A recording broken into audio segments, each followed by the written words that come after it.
y'all, Melissa here with you today, and I have gathered up all the cutting tools in my sewing room because today we're going to be talking about essential tools for cutting fabrics. In my hand, I have my dressmaking shears, and this is the essential tool. This is the one you have to have. However, if you are just starting out, or if price is a consideration, you don't have to buy the pricier dressmaking shears to start with. You can go buy an inexpensive pair of craft scissors at the store, and these will cut your first several projects or the occasional project. Eventually they get dull and you probably will get frustrated with them, but it's fine to start with these. I would suggest, once you decide that sewing is a great hobby that you're going to stick with, that you do buy some nicer dressmaking shears that you can have sharpened at the knife sharpener. So I've had this pair for 20 years and I get them sharpened every couple of years and they're still going strong. By the way, I have links to all my cutting tools below and also here. Another pair of scissors that I keep in my sewing room is this little pair of embroidery scissors.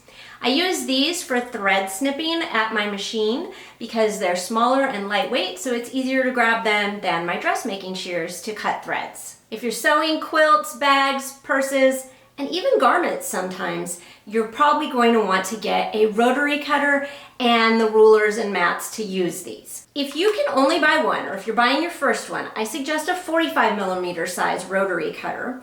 This is small enough that it can get around curves in garment and bag patterns, but it's big enough that you can cut bigger pieces for quilting with this. I also have a pinking blade that I can put on this rotary cutter, and then I can use that to cut the zigzag edge on fabric to help keep it from fraying. The tiny little 28mm rotary cutter, I use this for lingerie and bathing suits. The small blade helps me get into those small curves when I'm cutting them out. And I also like to use this one with my rotating cutting mat. And then the bigger 60mm blade. This one is good for cutting long things with straight lines. So if you do a lot of quilting, this might be a more practical blade for you than the 45mm one. Mostly I use this one if I am cutting rectangles out for skirts. Speaking of the pinking blade that I have for that rotary cutter, I also have pinking shears. And there is a video here, and I've also linked it below, that shows you all about using pinking shears as a finish for your fabric seam allowances. Next, I have my electric scissors. These are the scissors I reach for when I have to cut out multiple layers of things, or if I'm using something like fleece. This is great for fleece and faux fur, those thick fabrics that can be hard and make your hand ache to cut them with regular scissors. These work great for those purposes.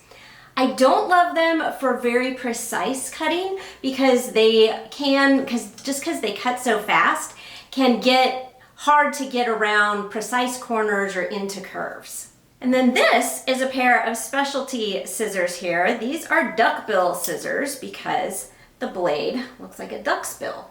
And these are for applique. I also use them for lingerie and swimsuits. The way you use them is this bigger side of the blade here goes against the fabric, and you can hold them and cut this way. So when you're cutting edges off of things that are flat, you don't have to turn your scissors sideways like you normally would. It's going to cut this way due to that bend in the handles.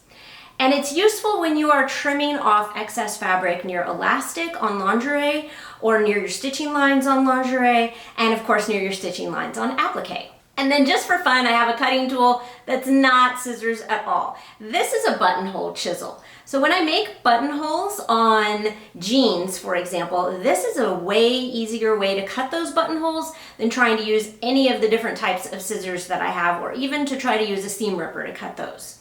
This just pops right through, hammer it on the backside, and it cuts through that buttonhole really cleanly in a straight line.